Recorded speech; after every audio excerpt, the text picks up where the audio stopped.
வணக்கம். இது நம்ம கிச்சன். நம்ம கிச்சனில் நம்ம இன்றைக்கி ஒரு காரப்பொரி பண்ண போகிறோம். மசாலா பொரி, காரப்பொரி 1 மினிட்டில் பண்ணுற மாரி. இதெல்லாம் ரெடி பண்ணி வச்சுட்டுலாம் நீங்கள் 1 மினிட்டில் பண்ணிடலாம். இப்போ நான் எண்ணெய் விட்டுருக்கேன். கடுகு வெடிக்கணும். கடுகு வெடித்த உடனே பார்க்கலாம். இப்போ நம்மளோடதில் கடுகு வெடிக்கிறது. கடுகு வெடித்த உடனே எப்படி 1 பை 1 இது பண்ணணும். இப்போ என்ன பண்ணணும், இந்த நிலக்கடலை இது பச்சை நிலக்கடலை, அதனால் இதை நான் ஒரு தடவை வறுத்துக்க போகிறேன்.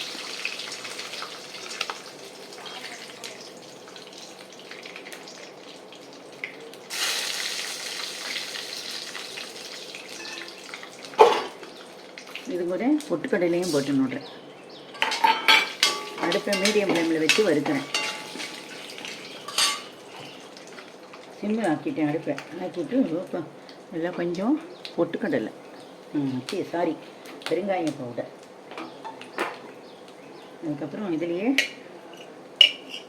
மஞ்சத்தூள், இதில் தனி மிளகாத்தூள் 1/2 டீஸ்பூன். ஏன்னா பொரியெல்லாம் நிறைய காரம் தாங்காது, போட்டுட்டாங்க கொஞ்சம் சாப்பிட முடியாது.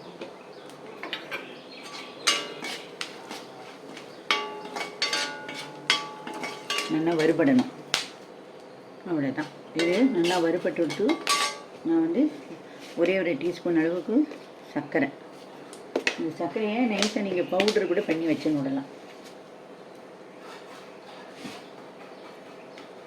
இப்போ நான் அடுப்பை ஆஃப் பண்ணிவிட்டு இந்த பொடியை கொட்டணும்.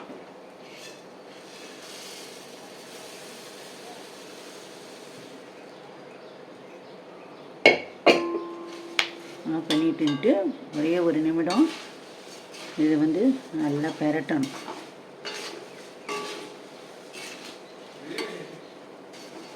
பெரட்டும் போது கொஞ்சம் ஒரு அளவுக்கு மொறுமொறுப்பு கொடுத்துடும்.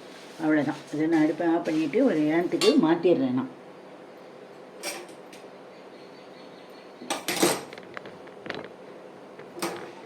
இப்போ இதுக்கு நான் மாற்ற போகிறேன்.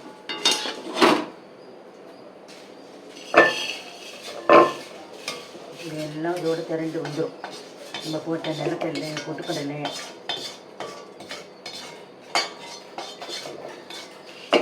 எல்லாம் வந்துடுச்சு. இப்போ இதில் என்னென்னலாம் நம்ம சேர்க்க போகிறோம் அப்படின்னு பார்த்தீங்கன்னா, பாருங்க, வெங்காயம் இதெல்லாம் சேர்த்த உடனே டக்குன்னு நம்ம சர்வ் பண்ணி எல்லாருக்கும் கொடுத்துடணும், இல்லாட்டி நமுத்து போயிடும். அப்புறம் தக்காளி போட்ட உடனே வெள்ளரிக்காய், கேரட் இல்லை, கேரட் துருவி போடலாம். கேரட் இல்லை, அதனால் இன்றைக்கி நான் போடலை. நீங்கள் போடணும் விருப்பப்பட்டவ போட்டுக்கலாம். அப்புறம் இதில் கருப்பு கொண்டக்கடலையை நான் வேக வச்சு எடுத்து வச்சுருக்கேன். நான் அதையும் போட்டுவிட்டேன். அப்புறம் இப்போ சாட் மசாலா பவுடர் என்ன பண்ணலாம். நீங்கள் ஆம்ச்சூர் பவுடர் போடுறதுன்னா லெமன் பிழிய வேண்டாம். லெமன் பிழிஞ்சேன்னா ஆம்ச்சூர் பவுடர் வேண்டாம். லெமன் பிழிஞ்சு தான் ஆகணுங்கிறதுல இல்லை, விருப்பம். வேணுங்கிறவா நல்லா ஸ்ட்ராங்காகவும் பிழிஞ்சிக்கலாம், லைட்டாகவும் பிழிஞ்சிக்கலாம். நான் ஒரு சின்ன மூடி அளவுக்கு தான் ஒன்று தான் பிழிஞ்சிருக்கேன். அவ்வளோதான். ஒரு சிட்டிகை அளவுக்கு உப்பு இந்த பொரிக்காக.